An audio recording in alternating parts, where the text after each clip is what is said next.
नमस्कार दर्शकों, स्वागत है आपका Equinox research and advisers channel पर। जिस तरीके से हम देखते आ रहे थे कि मार्केट में जो गिरावट बनी हुई थी वो अब हल्का सा रेजिलियंस दिखा रही है और हमें थोड़ा सा सपोर्ट लेते हुए मार्केट दिख रहा है।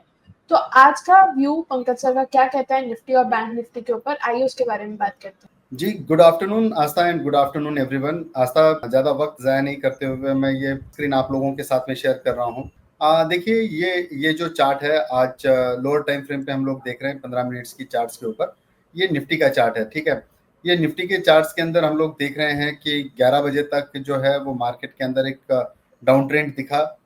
2 दिन की गिरावट को एक फॉलो अप जो कहते हैं इसको सेलिंग यहाँ पे दिखी, लेकिन 11 के बाद में जैसे मार्केट ने थोड़ा रेजिलियंस दिखाया और हम लोगों का जो टेक्निकल लेवल था 24,650, आप देख सकते हैं 24,637 से जो मार्केट ने एक उछाल लिया 11 बजे के बाद में, वो कंटिन्यूसली करीब करीब 200 पॉइंट की रैली यहाँ पे हम लोगों ने विटनेस करी हुई थी।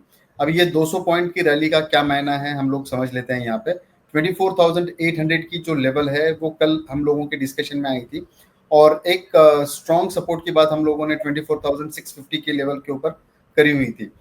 तो इसके अंदर 24,800 में एक बहुत ही तगड़े पुट राइटर्स का जो है यहाँ पे जोन नजर आ रहा है, जिसके चलते मार्केट में निचले लेवल से जब खरीदारी दिखी यहाँ पे तो काफी अच्छा खासा मूड बनाया माहौल ने और निफ्टी ने, और बहुत ही शानदार तरीके से लोअर लेवल से करीब करीब 200 पॉइंट से ज्यादा की तेजी हम लोगों ने विटनेस करी हुई थी। आज अगर हम लोग निफ्टी की चाल देखते हैं तो करीब करीब 140 अंक निफ्टी बढ़ते हुए नजर आया है। करीब करीब आधा % से ज्यादा निफ्टी के अंदर हम लोगों ने तेजी देखी है। सिमिलरली अगर हम लोग बैंक निफ्टी का चार्ट देखते हैं तो बैंक निफ्टी के अंदर लोअर लेवल से तेजी जरूर देखने मिली, लेकिन अगर हम लोग जो कुल मिलाकर कितने पॉइंट्स बढ़े हुए हैं अगर ये देखते हैं तो वो भी करीब करीब 140 अंक के आसपास जो है वो हम लोगों ने बैंक निफ्टी को अच्छे खासे मूव्स इसके अंदर भी हम लोगों ने विटनेस किए हैं। आप देख सकते हैं रीजन प्राइवेट बैंक्स जो है वो ठीक ठाक नहीं चले हैं आज इतना, मतलब 50% ठीक चले, 50% नहीं चले, इस तरीके का माहौल था। इवन अगर हम लोग इंडाइसेस व्यू की बात करते हैं तो सीपीएससी इंडेक्स हो गया, मीडिया हो गया या पीएससी इंडेक्स हो गया, इसमें अच्छी खासी उछाल देखने मिली, जिसके कारण निफ्टी के अंदर जो है एक बढ़िया तेजी हम लोगों ने विटनेस किए हुए थे। मुझे लगता है कि अभी भी थ्रेड जो है वो कम नहीं हुआ है आस्था। ये जो लेवल्स है इसी लेवल के आसपास दोबारा सेलिंग आ सकती है, लेकिन साथ ही हम लोगों को एक चीज बिल्कुल अच्छे से समझना होगा कि कल शाम में बुधवार के दिन यूएस फेड का इंटरेस्ट रेट के ऊपर आउटकम आना है और तुरंत दूसरे दिन मतलब थर्सडे के दिन जब हम लोग मंथली एक्सपायरी को डील करते होंगे, उसी दिन मॉर्निंग में जापानीज बैंक के इंटरेस्ट रेट के ऊपर, और ये दोनों डेटा जो है वो हाई इन्फ्लेमेटरी है। मतलब इसका जो इम्पैक्ट है वो बहुत ही ज्यादा होने वाला है। अब देखने वाली बात होगी कि किस तरीके से ये सब चीजें पैन आउट होती है। तो हम लोगों के फिंगर्स जो है क्रॉस्ड है, अब देखते हैं आगे क्या होता है। बट मुझे अभी भी लग रहा है कि सेटअप के अंदर बहुत तगड़ी तेजी तो दिखने नहीं मिली है, लेकिन ऊपरी लेवल से कहीं ना कहीं गिरावट जो है वो परसिस्ट होती हुई दिखेगी। तो सर कहीं ना कहीं हमें निफ्टी बैंक निफ्टी में एक जो इंटरेस्ट रेट से रिगार्डिंग न्यूज आने वाली है, डेटा आने वाला है, वो सपोर्ट लेते हुए दिख सकता है, क्योंकि जिस हिसाब से एक्सपायरी है तो उसके कारण जो उसका इम्पैक्ट होता है वो थोड़ा बुलिश मूवमेंट वापस निफ्टी और बैंक निफ्टी में दे सकता एक तरीके से आप कह सकते हैं, लेकिन डेटा अगर सपोर्टिव रहा इक्विटी मार्केट के लिए तो डेफिनेटली जो है मार्केट के अंदर एक तेजी जरूर देखने मिल सकती है। आज जो निफ्टी ने रेजिलियंस दिखाया, मुझे लगता है कि ये प्योरली एक टेक्निकल बाउंस बैक है। ऊपरी लेवल पर जो है वो बिकवाली हावी हो सकती है, स्पेशली 25,100 25,150 की रेंज जो है वो बहुत ही स्ट्रांगली सेलिंग पॉइंट बन चुका है वहाँ पे। बिकॉज है। टेक्निकल टर्म्स में कहते हैं कि support become resistance, resistance become support, इस तरीके का माहौल बना हुआ था। तो अब देखना ये होगा कि ऊपरी लेवल से सेलिंग कब निकलती है। मेरे हिसाब से 25,100 की जो रेंज है वहाँ से अच्छी खासी सेलिंग हम लोग विटनेस कर सकते हैं। बिल्कुल बिल्कुल सर। सर अब हम अपने कल के ट्रेड्स के बारे में बात कर लेते हैं कि कल जो हमने ट्रेड दिया था इंडिको का, उसका कैसा परफॉर्मेंस रहा और आज के क्या टॉपिक्स रहेंगे। जी जी, मैं जो ट्रेड शेयर किया उसकी भी बात करूंगा। कल हमने इंडिगो का जो ट्रेड दिया हुआ था स्क्रीनशॉट्स के साथ में देखने मिला। आपको याद होगा आस्था कि कल 5775 की रेंज में मैंने इंडिगो का एक शॉर्ट कॉल दिया था 5690 के टारगेट के साथ में। तो 5692 का एक शार्प लो दिया और वहां से थोड़ा सा उछाल देखने मिला। तो अब ये कह सकते हैं कि मोटा मोटी टारगेट जो है अपना अचीव हो चुका था वहां पे। तो काफी स्ट्रॉन्ग गेंस जो है वो कल के एक अकेले ट्रेड के अंदर हम लोगों ने विटनेस किए हैं। दूसरी और एक बात यह है कि आज का जो दिन था हमारे लिए, जो 999 वाला पैकेज है उसमें एक थोड़ा मिक्स्ड डे था।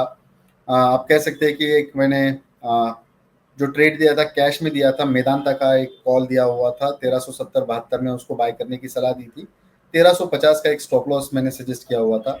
1410-15 के टारगेट्स थे उसके अंदर, लेकिन स्टॉप लॉस उसके अंदर ट्रिगर्ड हो चुका है। दूसरा एक ट्रेड मैंने दिया हुआ था आरती इंडस्ट्रीज के 443 और 444 की रेंज में, उसी के आसपास वो क्लोज होते हुए नजर आया है।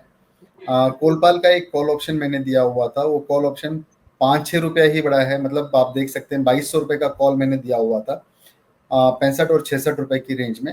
72 के आसपास गया और 88 का मेरा अल्टीमेट टारगेट है। मेरे हिसाब से ये पोजीशन अभी अपनी ओपन है। एक मैंने बैंक निफ्टी का पुट राइट करवाया था जिसके अंदर भी आज स्टॉप लॉस ट्रिगर हुए हैं। मतलब एक एक ट्रेड एज इट इज रहा, एक ट्रेड ओपन है, एक ट्रेड ने अच्छा परफॉर्म किया है। और कल से हम लोग डेफिनेटली चार्ट्स के ऊपर चर्चा करना शुरू कर देंगे। पर एक बात मैं बिल्कुल आप लोगों के सामने रखना चाह रहा हूँ, ये दूसरा जो अपना पेड ग्रुप है जो सिर्फ स्टॉक ऑप्शंस का चलता है, वहां पे मैंने कुछ ट्रेड्स दिए थे। आप देख सकते हैं कि पहला ट्रेड मैंने दिया था टाटा केमिकल के अगस्त फ्यूचर का 1000 का कॉल ऑप्शन, 25 और 26 रुपए के रेंज में लेने के लिए बोला था। 15 रुपए का स्टॉप लॉस और टारगेट 40 रुपए का बोला हुआ था। 37 रुपीज इंट्रा डे में ही गया है, आप स्क्रीन के ऊपर वो विटनेस कर सकते हैं। और दूसरा एक ट्रेड जो कोलपाल का है, जो मैंने यहीं पे भी दिया हुआ था, तो उसको एक होल्ड करने की सलाह थी यहाँ पे। तो ये कुल मिलाकर दो ट्रेड्स मैंने जो है स्टॉक ऑप्शंस के डेडिकेटेड ग्रुप के अंदर मैंने शेयर किए हुए थे। तो ये थे। अब बात कर लेते हैं आज के ट्रेड सेटअप की। मुझे लगता है कि मैं स्क्रीन शेयर कर दूं आप लोगों के साथ में, और बी सॉफ्ट पे नजरें बनी हुई हैं। मैं तुरंत यहाँ पे बी सॉफ्ट पर अपनी राय रख देता हूँ। बी सॉफ्ट के फ्यूचर्स में खरीदारी की सलाह रहेगी। आप देख सकते हैं कि किस तरीके का एक पैटर्न यहाँ पे बी सॉफ्ट के अंदर देखने मिला है। वीवेब के ऊपर ही कंटिन्यूअस ट्रेड हुआ है, 20 और 200 डीमा के ऊपर लोअर टाइम फ्रेम पे चला है। अगर हम लोग डेली टाइम फ्रेम की देखते हैं तो बहुत ही शानदार वॉल्यूम्स और एक जो है आरएसआई का बहुत ही शानदार पॉजिटिव डाइवर्जन यहाँ पे देखने मिला है। आज करीब करीब 6.5% के आसपास ये स्टॉक चल चुका है। मुझे लगता है कि स्टॉक के अंदर कल भी हलचल देखने मिलनी चाहिए। तो 408 409 की रेंज में इसमें बाय करने की सलाह रहेगी। स्टॉप लॉस जो है इसका 400 रुपए का हम लोग मेंटेन करेंगे, और टारगेट जो है 420 425 के, इस तरीके के दो टारगेट्स हम लोग विटनेस कर सकते हैं आने वाले दिनों में। Thank okay you. सर, तो आज का ट्रेड हमें मिल चुका है। तो आगे के बुलिश पैटर्न के कारण हमने इसमें ट्रेड दिया है, जो कि आज का ट्रेड सेटअप रहेगा हमारा। सर तो और क्या आपके 999+ वाले पैकेज में इंक्लूडेड है? जैसे हम चार्ट्स अब हमारे क्लाइंट्स को अवेलेबल करेंगे, तो उसके साथ साथ और बेनिफिट्स जैसे क्या जा सकते हैं हमारे क्लाइंट्स को? देखिए, चार्ट्स तो अभी हम लोग कल से देना बिल्कुल स्टार्ट कर देंगे। हम लोगों का जो कोशिश था कि एक्सपायरी के पहले हम लोग ये चीज़ें शुरू कर दें, ताकि जिस हिसाब से अपना कमिटमेंट था कि ज़्यादा ट्रेडिंग ना हो, उसमें बहुत लिमिटेड ट्रेड हो। दो दो चार्ट्स की स्टडी देने की कोशिश करेंगे। एक तो कंफर्म मिलेगा मिलेगा, और एक ट्रेड भी 10 के पहले ज़रूर मिलेगा वहाँ पे सुबह में।